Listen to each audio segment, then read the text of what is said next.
আসসালামু আলাইকুম। আজকে রান্না করব পেঁপের ডাল। এই জন্য নিয়ে নিয়েছি পেঁপে, মসুর ডাল, লবণ, হলুদ, ধনিয়া গুঁড়া, কাঁচামরিচ ফালি, পেঁয়াজ কুচি, আদা রসুন পেস্ট।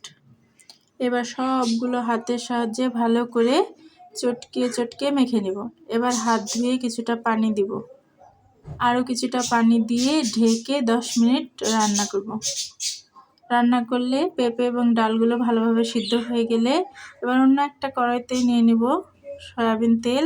এর ভিতর দিয়ে দেব 2টা শুকনো মরিচ, রসুন কুচি, পেঁয়াজ কুচি আর পাঁচফোড়ন। এগুলো সবগুলো লালচে করে ভেজে নিলে এর ভিতর দিয়ে দিব সিদ্ধ করে রাখা পেঁপে আর মসুর ডাল। তাহলেই হয়ে যাবে আমাদের পেঁপের ডাল রান্না। এটি রুটি, পরোটা, ভাত সব দিয়েই খেতে পারেন।